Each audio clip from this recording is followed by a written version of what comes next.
नमस्कार, आप देख रहे हैं सनराइज ब्रेकिंग न्यूज। आइए देखते हैं सुबह की ताजा खबरें।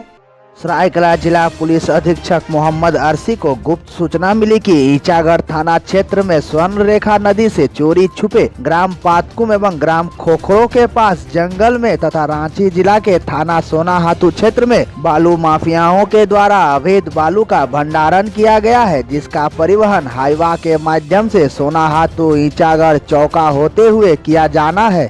उक्त सूचना के आधार पर एसपी मोहम्मद अरसी के द्वारा त्वरित कार्रवाई करते हुए छापामारी के क्रम में टास्क फोर्स द्वारा ग्राम पातकुम ईचागढ़ के पास 3 बालू लदे हुए हाईवा को जब्त किया गया तथा तीनों वाहनों के चालक एवं एक उपचालक को गिरफ्तार किया गया है। इस संबंध में ईचागढ़ थाना कांड संज्ञा 30/21 दिनांक 14/6/2021 दर्ज कर अनुसंधान किया जा रहा है। सरायकेला जिला में अवैध उत्खनन एवं परिवहन पर कार्रवाई लगातार जारी है।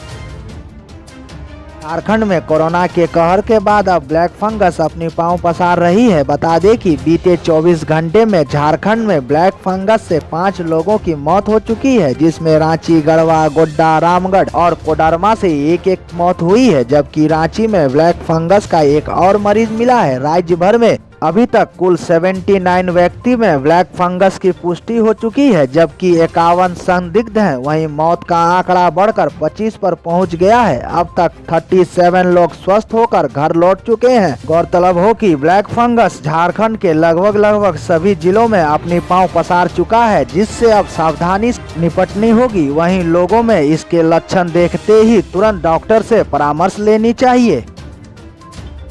फिल्म मेकर आयशा सुल्ताना पर राजद्रोह का केस दर्ज कराने पर अब भाजपा नेताओं के बीच ही आपस में दो फाड़ होने की स्थिति पैदा हो गई। बता दें कि लक्षद्वीप के 15 भाजपा नेताओं और कार्यकर्ताओं ने आयशा सुल्ताना पर केस दर्ज कराए जाने के खिलाफ अपना इस्तीफा दे दिया। लक्षद्वीप के भाजपा अध्यक्ष सी अब्दुल खादर हाजी की शिकायत पर राजद्रोह का केस दर्ज हुआ था। भाजपा के राज्य सचिव अब्दुल हामिद ने कहा है कि आपके चेतलात की बहन के खिलाफ झूठी और अनुचित शिकायत दर्ज की है। इस पर हम कड़ी आपत्ति जताते हैं और अपना इस्तीफा देते हैं। लक्षद्वीप की पहली महिला फिल्मकार आयशा सुल्ताना पर कावारती पुलिस स्टेशन में शुक्रवार को राजद्रोह का मामला दर्ज किया गया था। दरअसल एक टीवी बहस के दौरान आयशा ने लक्षद्वीप के प्रशासक प्रफुल्ल पटेल के फैसलों और कोरोना के बढ़ते मामलों के चलते उनकी आलोचना की थी। उन्होंने कहा था कि केंद्र सरकार ने लक्षद्वीप में कोरोना के प्रसार के लिए जैविक हथियारों का इस्तेमाल किया है, जिसके बाद लक्षद्वीप के भाजपा अध्यक्ष सी अब्दुल खादर हाजी के शिकायत पर राजद्रोह का केस उन पर दर्ज किया गया था।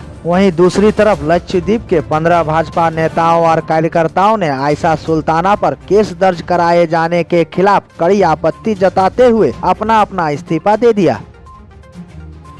सोमवार की मध्याह्न 12 बजे से स्कूली शिक्षा एवं साक्षरता विभाग की ओर से एक वेबिनार का आयोजन किया गया। उक्त वेबिनार में सचिव स्कूली शिक्षा एवं साक्षरता विभाग, राज्य परियोजना निदेशक, झारखंड शिक्षा परियोजना परिषद रांची की उपस्थिति में राज्य स्तरीय वेबिनार का आयोजन हुआ, जिसमें कोल्हान प्रमंडल के तीनों जिलों के शिक्षा पदाधिकारी, प्रखंड शिक्षा प्रसार पदाधिकारी, प्रखंड कार्यक्रम पदाधिकारी, प्रखंड साधन सेवी, संकुल साधन सेवी एवं विद्यालय प्रबंधन समिति के सदस्यों के साथ वेबिनार के माध्यम से संवाद स्थापित किया गया। ज्ञात हो कि उक्त वेबिनार में मुख्य रूप से कोरोना महामारी में विद्यालय में बच्चों के पठन पाठन एवं शिक्षण कार्य हेतु किए गए नवाचार प्रयोग की जानकारी साझा की गई एवं विद्यालय प्रबंधन समिति को जागरूक भी किया गया।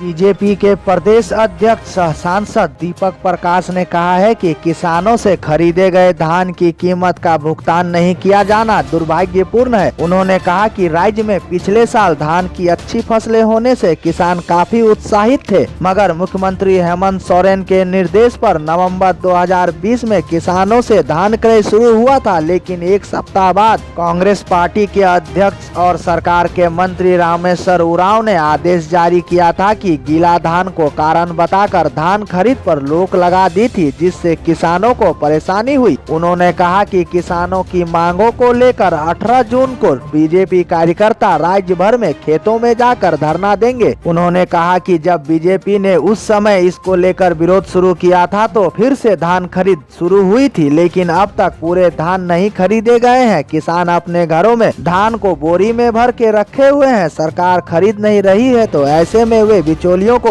औने पौने कीमत पर बेचने के लिए विवश हैं। दीपक प्रकाश ने कहा कि अभी पूरे राज्य में धान की बुआई 1 सप्ताह के अंदर शुरू होने वाली है, लेकिन दूसरी तरफ खरीदे हुए धान की बकाया राशि का भुगतान झारखंड सरकार के द्वारा अभी तक नहीं किया जाना एक प्रमुख समस्या है। उन्होंने कहा कि कोरोना संकट के बीच किसानों की समस्याओं को भाजपा नजदीक से महसूस कर रही है। एक सशक्त विपक्ष की भूमिका में पार्टी किसानों के साथ मजबूती के साथ खड़ी है।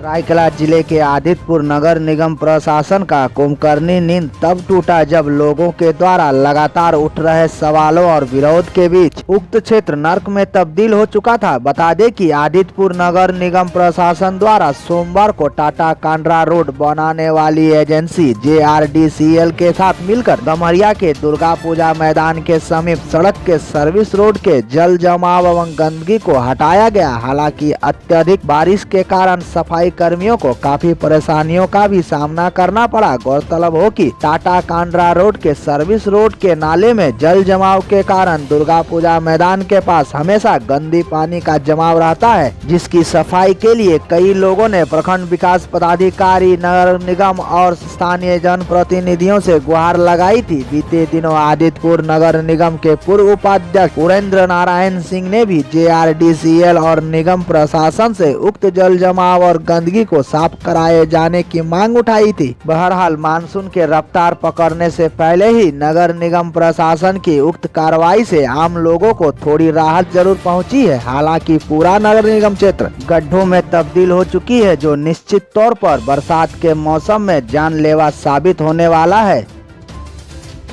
बिहार की राजनीति में इन दिनों कुछ भी अच्छा नहीं चल रहा है। लोक जनशक्ति पार्टी के प्रमुख चिराग पासवान के दिन भी ठीक नहीं चल रहे हैं। न चाचा साथ है और न ही भाई। तो वहीं मोदी मंत्रिमंडल में विस्तार की चर्चा से भी चिराग पासवान का नाम गायब है। इन सब के बीच लोक जनशक्ति पार्टी के 5 सांसदों ने पार्टी प्रमुख के नेतृत्व से अलग होने का फैसला कर लिया है। इसे लोक जनशक्ति पार्टी में बड़ी फूट के रूप में देखा जा रहा है। बागी गुट ने रामविलास पासवान के भाई और चिराग के चाचा पशुपति पारस लोक जनशक्ति पार्टी के संसदीय दल के नेता बनाने का फैसला किया है। इस संबंध में 5 सांसदों ने लोकसभा के स्पीकर ओम बिरला को पत्र भी भेज दिया है। पत्र के माध्यम से ओम बिरला से मांग की गई है कि उन्हें LGP से अलग मान्यता दी जाए। माना जा रहा है कि इनका ये कदम चिराग पासवान के लिए बिहार की राजनीति में मुश्किल खड़ी करने वाला होगा। इधर सूत्रों से मिली जानकारी के अनुसार ये 5 सांसद JDU ज्वाइन कर सकते हैं। बताया गया है कि ये सभी सांसद बिहार विधानसभा चुनाव के समय से ही चिराग पासवान से नाराज चल रहे थे।